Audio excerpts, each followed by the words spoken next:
So hello, very warm welcome to the VAR show, the show which talks about all the various major football leagues detail. Today we are going to continue the theme of interviews, and we have Mr. Paul Tisdale with us, who is a very established coach. So first of all, I would like to thank Paul for coming on the show, taking out his time and coming onto the show. Like where right now it's possibly quite hard for many people all over across the world. So Paul, thank you so much and welcome to the show. And I would like to Thank you begin for by having asking me. you, how are you and what have you been doing? During this period.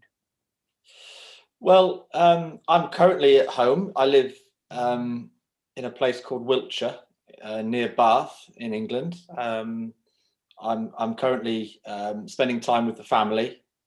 I'm not coaching at the moment. Having been in football now for over 30 years, a year ago I left my job at Milton Keynes, MK Dons, and that was the first time that I've had a day outside of football for 33 years as a player, coach, manager. So I needed a bit of a break. I've recently coached at Bristol Rovers, but I'm in League One in England. But I'm now again just spending time with the family and seeing what the future will bring. Definitely. And like you said, like you had a break maybe last year after you left MK Dons when like for the first time in a very long period during your career where you could spend time outside football. So do you think like this, although I wouldn't classify it as a break as per se, like it's more like a pandemic and there's a global crisis going on. But do you think like this has come maybe at the right time for many people because in terms of at least football where they were working continuously? Yeah, I think lots of things have changed in the last year. I think, and I can only talk for the English clubs, but I think the first thing that's the major change has been how people view the finances of the business, because it is a business, it's an entertainment business, and we coach and we play, but it is part of an industry. And I think it's been a realization that financially the industry must be more sustainable and must be more accountable, um, and not just. And I think maybe there's been too many reckless decisions made. Complacency, perhaps, is the issue here. So I think the whole industry in the UK is tightening its belts and becoming more structured and more procedures in place to make sure that clubs are more sustainable financially. I think that's been the biggest change here, and I think that will now have an effect going on. I don't think it will go back to how it was. I think clubs will look at things more sensibly in terms of how they structure their finances. I think in terms of the industry generally, it's been a big change, and I think without supporters in the ground, I think we have all learned to appreciate again how important fans are in the stadium, the atmosphere, and again we must realise that it is an entertainment business, and there's nothing without the supporters.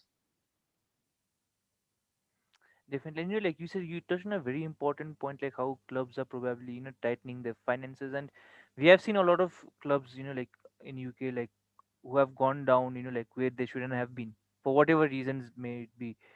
So like, do you think like this was always coming, or did the pandemic just speed up the process? I think it was coming, and I think the pandemic sharpened that um, that process. I mean, I can remember if I go back 3 or 4 years.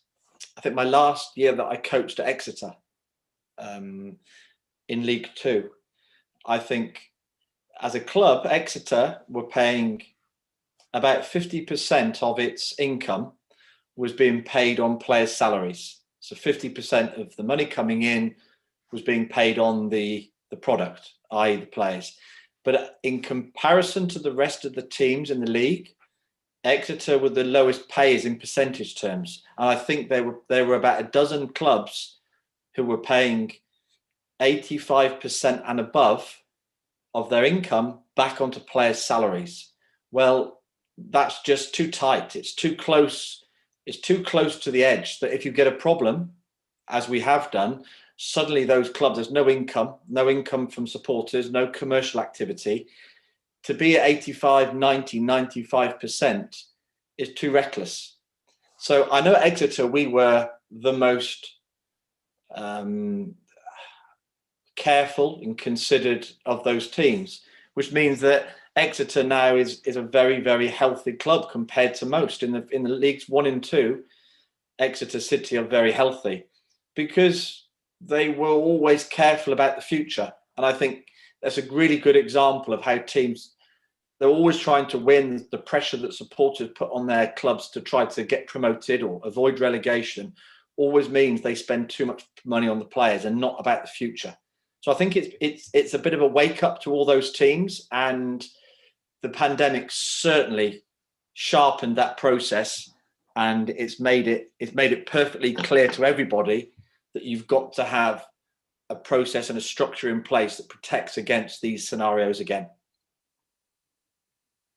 Definitely, that is like more of the financial side. And suppose if I had to ask you, like, this pandemic has changed a lot.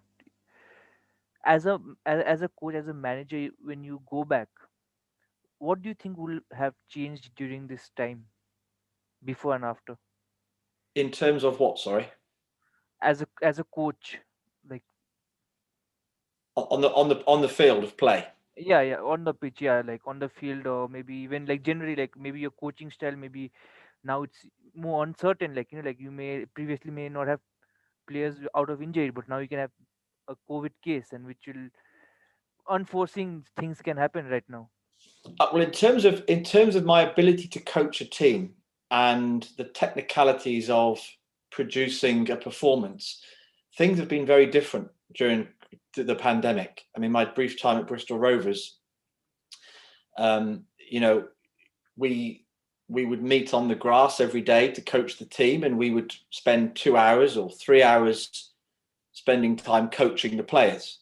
But the rest of the work was impossible. So we had no changing rooms to share. We couldn't have meetings. The coaches and the management team and the analytics, we couldn't get together and discuss tactics. And okay, we have Zoom and we have the meetings that like we're doing now, but it's not the same. And when you consider as a coach, I would still go to work in the morning at 9 o'clock, and I'd still finish at 5 o'clock. I would have a full working day. My time with the players may only be 2 hours on the training field, but the rest of the time is discussing its strategy, its tactics, its analysis, its one-to-one coaching with players. All that went, and the only thing we had was the time on the pitch. So your opportunity to coach the players was so much more limited, and I think that's been the biggest issue over the pandemic, is the opportunity for the players to be coached in the same way. And that's why I think we, as a football, as a coach, as an industry, we're very much looking forward to things getting back to how they were, because we need to optimize the coaching of players and their ability. Definitely. And like many of the like teams, maybe more down the league, maybe like are more community based, and they are more dependent on fans, maybe get received and everything. So how much of not having fans affects the games for you? Well, I think it affects everybody, and there is something intangible about how a stadium filled with supporters affects the emotions of the game, the emotions of decision making, the emotions of actions that the players take on the pitch. It affects the emotions of the manager and the coach and the decisions he makes, whether to be more attacking or more defensive. And having an empty stadium, suddenly the game becomes a little bit anodyne. It can become a little bit two dimensional. It's the same. The pitch is still the same size. There's still 11v11. The rules are still the same, but somehow it changes the way we all think and act. And it's the emotion of the pressure, of the excitement, of the fear, which ultimately affects performance on the pitch. And that's the thing that's been I think, so missing during the pandemic. Definitely. And this was more like the current affairs in relation to pandemic, and I had listed down the questions, and now we all have to jumble it up, because We spoke about pandemic, which probably would come last. So maybe this is too late to ask this, but why football? How did you get into football? Um, I've always been in football. I can't remember a time when I wasn't interested in football from when I was 2 or 3 or 4 years old. I just knew that it would be football. I had two sports I played. I played football and I played cricket. I played cricket in the summer and football in the winter. And I did that and I loved both. And if I was going to have a career, it was going to be the football or it was going to be cricket. And I went into football at 18 and I joined Bristol Rovers as a 10-year-old to train in their academy. Then I transferred to Southampton as a 14-year-old, and I spent my academy years at Southampton and then broke into the first team squad and then played in their first team in the Premier League. And you just have a career, and I've moved about. I retired early through injury. I've been playing in Athens in the Greek league, and I had injuries, and anyway, I retired at 26 years old, which was very young, and got into coaching fortuitously. I had no plans to be a coach, but I fell into coaching through university, Bath University. And as I said, I didn't have a day out of football from the age of 14, right through to recently, every day. So I became an academy player, then a coach, and then a manager. So my life it's always been football, but there's been no plan, no career plan. I've just been lucky enough to meet good people, and we're always fortunate or misfortunate with the people that we meet, and we're at the mercy of the people we meet. And I've been very fortunate on the whole to meet very good people who have helped me with my football career. Definitely. And you said like how you had to retire early and probably get into coaching because of injuries. And do you think like if you would not have had to retire early because of the injury, do you think like you would probably not go into coaching? Possibly. As I said, when I played professionally for 10 years. Not for one day did I think that I would be a coach or wanted to be a coach. Not for one day did I ever think I'm a player and when I retire, I'm going to be a coach. But the day I finished, I just happened to meet somebody that said, "You'll be a good coach. Why don't you come and try it?" So again, sometimes some people have a career path and they know what they're doing. With me, I enjoy my life. I love sport. I love competition. I love the relationships and the psychology of sport. That's probably my passion with everything. So, and that's probably what's led into what we're doing now.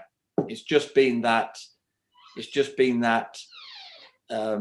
Circumstance and the fortune to meet certain people that have given me the opportunity. And of course, you take the opportunity. And if I go back a few years, I was the longest serving manager in the UK. When Arsene Wenger finished at Arsenal, I became the longest serving manager because I'd been in one place, in one club for 12 years. Well, you don't do that if you don't value relationships and commitment and loyalty and a passion for building something, building a team, a club, a culture. So that's really been my forte. If you're someone that's got a career path, I never would have stayed at Exeter for 12 years because I would have gone every time there was an opportunity to go a little bit more budget, a little bit higher in the league. I would have gone for it. But my passion has been developing and building a culture in a football team to create something healthy and manageable and sustainable. And so for me, that's been my forte, not necessarily just I want to be a coach and I'm going to try to go as high as I can at every opportunity. Definitely. And you said like how you were at one point the longest serving manager. How easy or difficult is it to be at a club for 12 years? I look back now and I don't even understand it myself. I question myself. How did I manage to stay in one place for 12 years? Because you can't win every game. If you're a club like Exeter, a small community club, if you win every game for 12 years, you're going to win the Champions League because you just keep winning. So that's not possible. So you must win, lose, win, win, lose. So it's more than football. It's not just football, because if you expect to have to win every game, then clearly you don't stay at Exeter for 12 years. So it's about building something that's more than football. It's about building a culture and creating something that is bigger than actually the next result.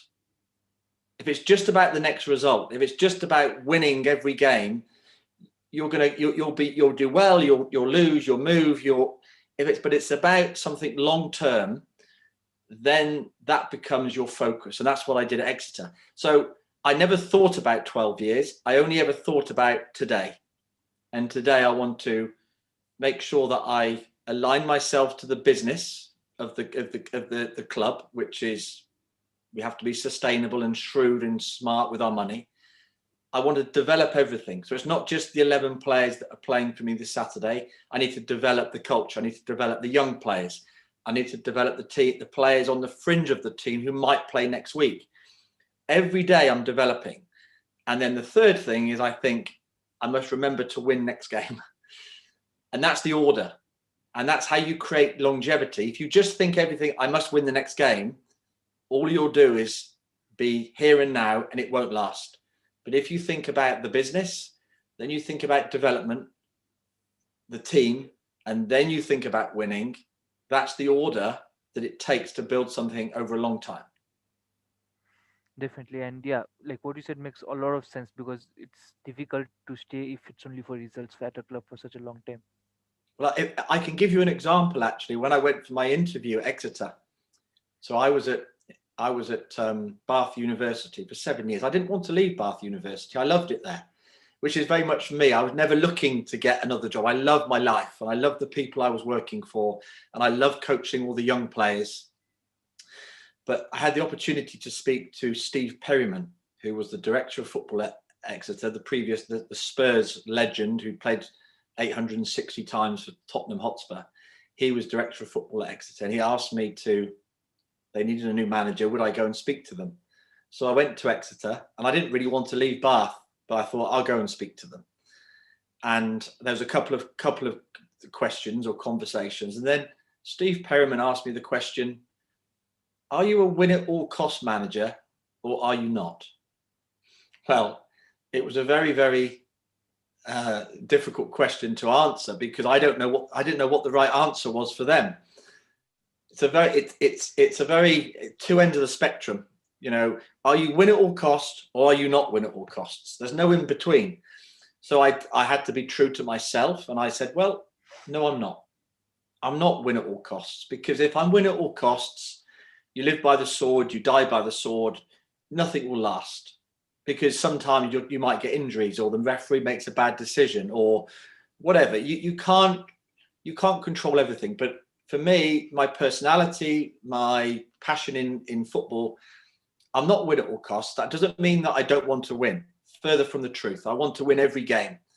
But I know that the bigger picture will be building something off the pitch and the culture. So I gave the answer. I said, no, I'm not winning. And I kind of expected to walk out the room without the job, because I thought, no, they want someone to say, I'm win at all costs. But I thought, I have to be honest. No, I'm not win at all costs. I want to win every game, but I will make sure that I make the right decisions for everybody all the time. Anyway, that was the answer they wanted to hear. So, you know, every club is different. They all have a different purpose and a different view of the industry and how they want to build their club.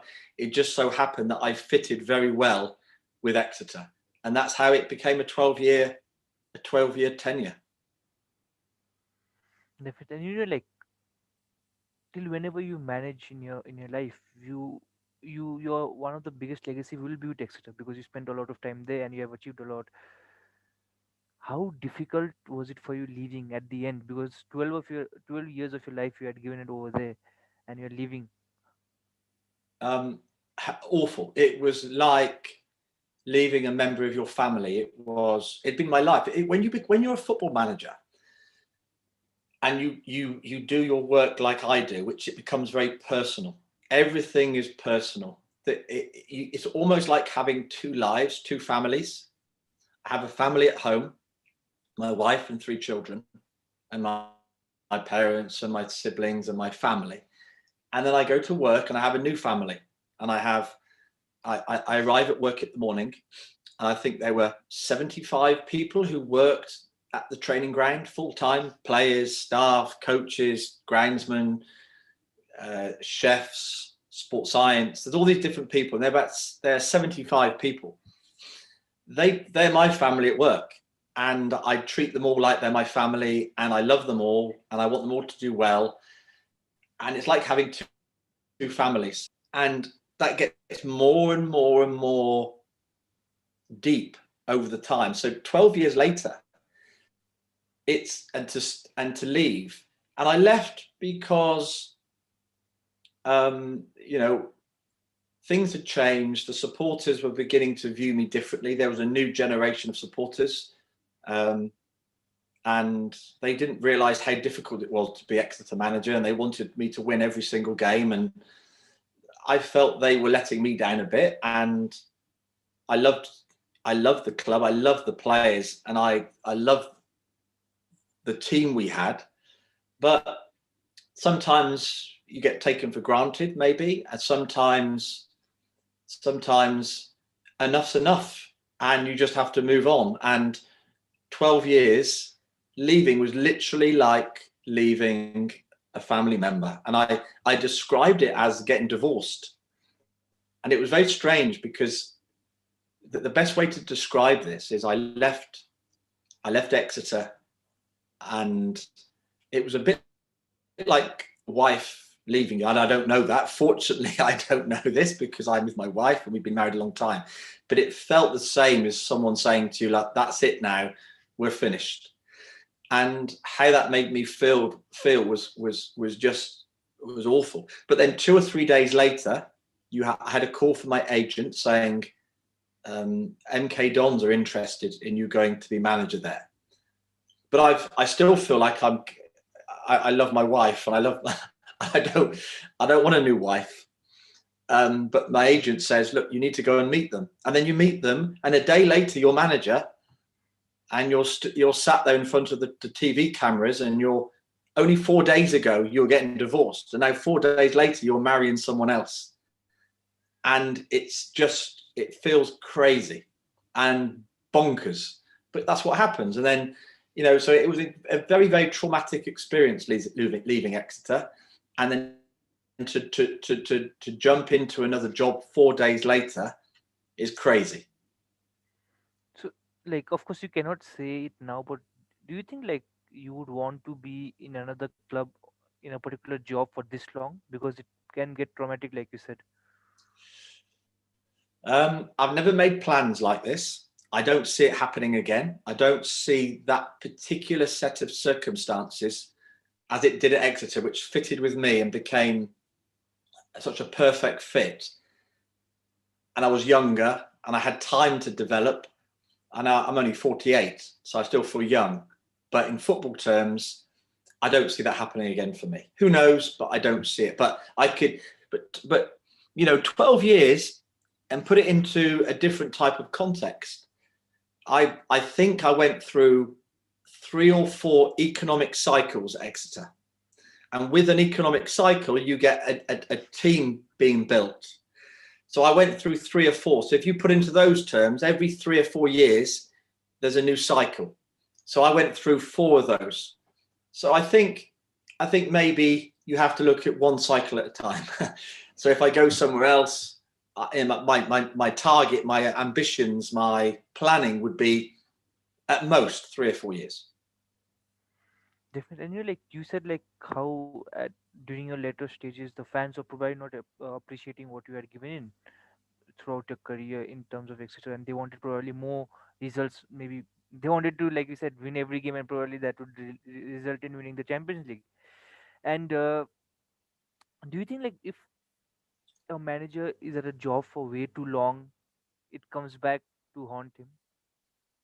Who knows? I mean, I make that point about the supporters. The younger generation were dissatisfied maybe with me. They probably didn't realise how what life was like before me. You know, there were 2 or 3 years before I arrived where there was two very good coaches, Eamon Dolan and Alex Inglethorpe, who's now at Liverpool. They did a very, very good job because the club was in a complete mess, absolute mess. And those two, Eamon and Alex, did a wonderful job for 2 or 3 years with Steve Perryman before I arrived. They gave me a platform. But, you know, I don't think the younger supporters remembered, and they weren't watching football, they weren't even born, what life at Exeter was like 20 years ago. So all they know is what they see, and it's been very steady.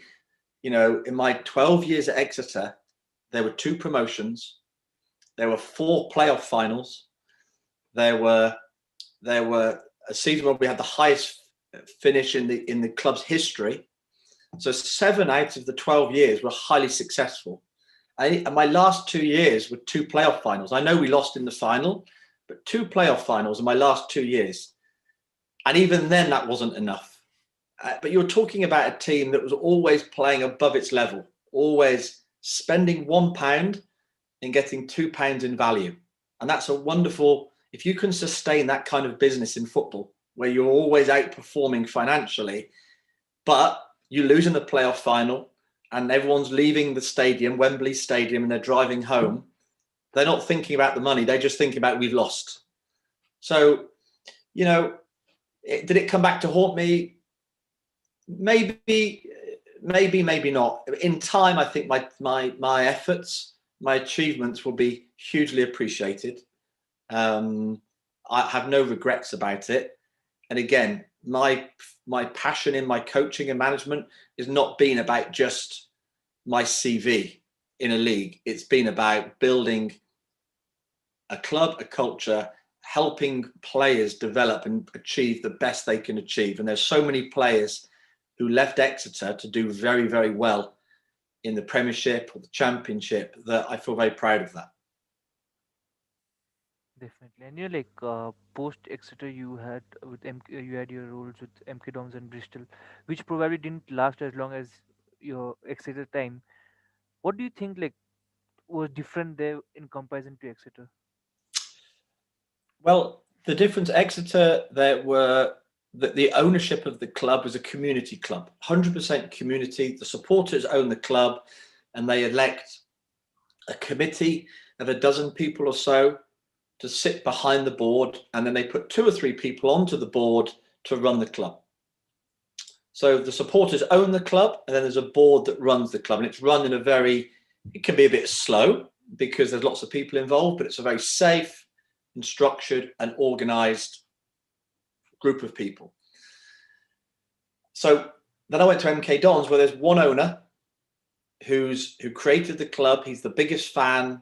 He's emotionally entwined in every single event, most of all on the pitch, and it's his passion, it's life. The results of the team are his life. So you've got emotionally 2 very different ownerships. So I went into an environment where I was reporting to one person. It was all about that relationship with that one person, and what that one person thought. So he could change his mind in any minute. He could watch a game and change his mind. Whereas at Exeter, you've got 3,000 owners who own shares in the business that watch a game. And if they want to have an opinion, they've got to all get together, then go through a committee, then go to the board. So all the highs and lows of emotion actually become more steady, and they make more sensible long-term decisions, because you can't make quick decisions because there's so many people. So it's the weakness of Exeter is they can't make quick decisions, but the strength of Exeter is they can't make quick decisions. That's life, isn't it? Your strength is your weakness. Definitely, definitely. And you know, like we'll move on more from those to maybe tactical and maybe more personal to yourself. Like, what was like when you first joined Exeter? Like you said, you were young and you could probably then give a huge chunk of your time to them. That is 12 years. What was the one thing that you learned? The biggest thing that you learned before, while joining, and after you left Exeter? About my coaching. About general, like maybe football, about coaching or something. Um, People first, football second. It's got to be about people and relationships. There are so many different ways to win a game of football. There's not one way, there's lots of ways. And not one way is better than another. If there's one way of winning a game of football, everybody would play the same way. But there's not.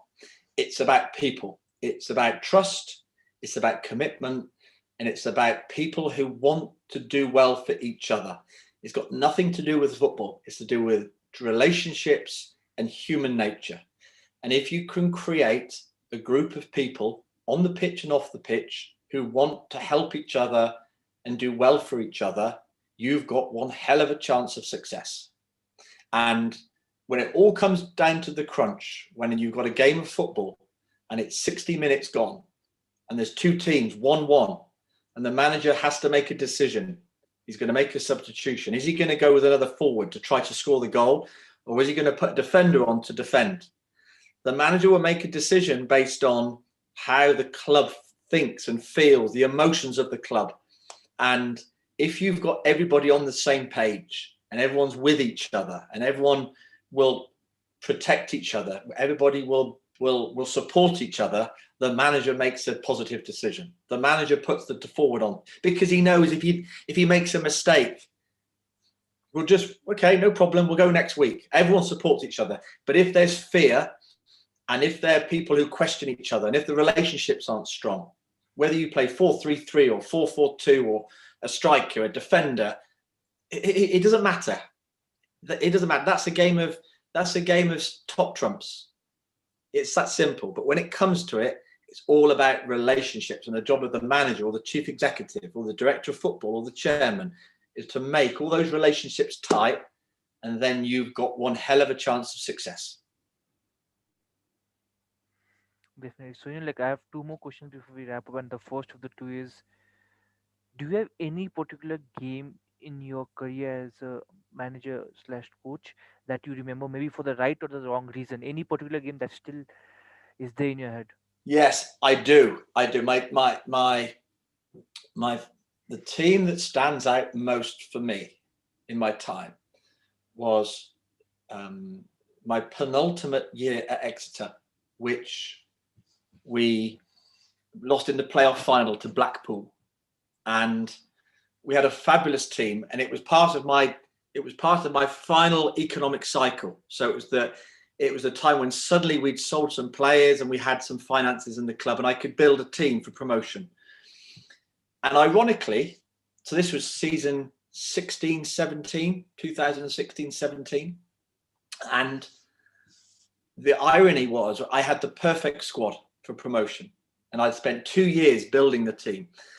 And we started the season and we had awful injuries. We had 6 or 7 players all injured for 10 games who would have been in the team.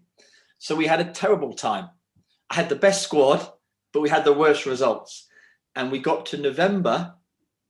So we were, 15 games into the season, and we were second bottom of the league. Second bottom of the league. And I still thought we'd get promoted. But most importantly, the players still believed they could get promoted. We were second bottom of the league. We went to play at Carlisle United in November, and we were 2-1 up away at Carlisle, and we conceded 2 goals in injury time to lose 3-2. And they went top of the league, and we went second bottom of the league. And as we walked off the pitch, as terribly disappointed as we were, I still thought we would finish above them at the end of the season. And anyway, fast forward through the season, we met Carlisle in the playoffs semi-final, and we beat Carlisle in the playoff semi-finals, home and away. And we lost in the final against Blackpool. But it was a terrific team. Without the injuries, we would have won that league. And we had the likes of Ollie Watkins, who's now playing at Aston Villa, David Wheeler, who we sold to Queen's Park Rangers, and some other Jack Stacey, who moved on to Bournemouth. We had some wonderful players, and it was a fantastic team. But the reason I talk about that team was there's talent in the team, but also the most important thing of all is they stuck together. they listened to me. They trusted me. We were a wonderful unit. And even when we were second from bottom, so we were 23rd in the league, we still thought we would get promoted, and we came that close. So we didn't get promoted. It wasn't a promotion year, but without doubt, that was my most significant and memorable season I've had in 20 years of coaching. Definitely, and it's quite, when you look back, you think, yeah, I mean, like what you had done that season. I think like it's quite remarkable. Like in like from going from like the maybe rock bottom to in like the playoffs and losing off in the maybe only in the final. So yeah, it's amazing story. Yeah, very close to So being the like perfect story. yeah, if would have won. So yeah, so like we'll wrap it up with one final question, and like you have so much. Although you are young, you have a lot of management experience under your belt. If you had to give a piece of advice to a young manager who's just starting out, what would that be? Huh. Well, there's a couple of bits of advice I would give. Um, First thing I would say is a young coach who's been a player or just been a career coach, they look at coaching as a textbook, as a series of coaching sessions that essentially are a technical view of coaching a team. And when I have a young coach, so someone that's been a player, maybe he's retiring from playing, and they come into my office and they say, I'd like to be a coach. And I say, why do you want to be a coach? And they'd say, well, I've got this book here, and during my football career, I've written down all my thoughts. Every time I've been part of a good team or I've been part of a good session, I've written it all down. I've got this big book, and I'd like to be a coach. And I say, get that book and put it in your drawer and leave it there for 2 or 3 years. And then once you become good at creating relationships, once you become someone who can deliver and you can teach and you can manage people and you can manage your own emotions and you can understand risk and reward, then take the book out and then look at those sessions again. So it's very easy to think of coaching as just as a technical vocation. It's not.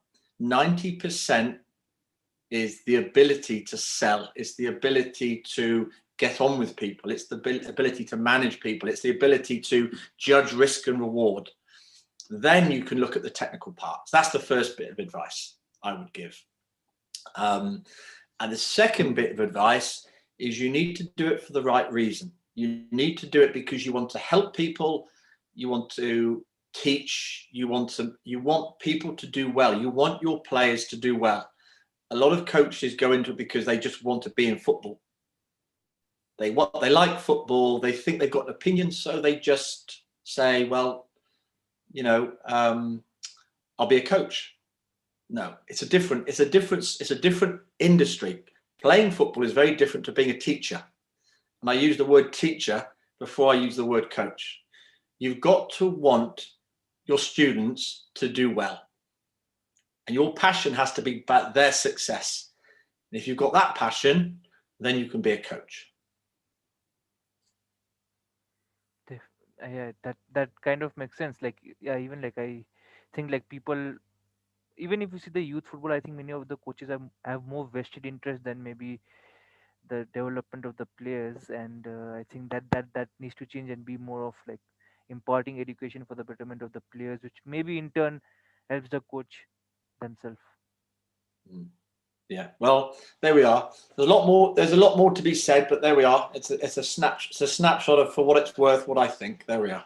You asked the question, I gave you my answer. No, definitely. No, that makes a lot of sense. Like through whatever, like even personal experiences or anything that I have been through or heard or read, what you said, yeah, it strikes a chord with a lot of what everyone else says. Like in terms of like that part, that aspect of the game. Yeah. So Very good. so on that note, Paul, Thank you so much for talking to me, and I wish you all the best for your next endeavor, wherever it is, whichever club it is. Hope you can build another legacy there, like you did with Exeter, and hope we can talk again soon. Till then, take care, stay safe, bye. Thank you once again. Thank you very much. Nice to meet you.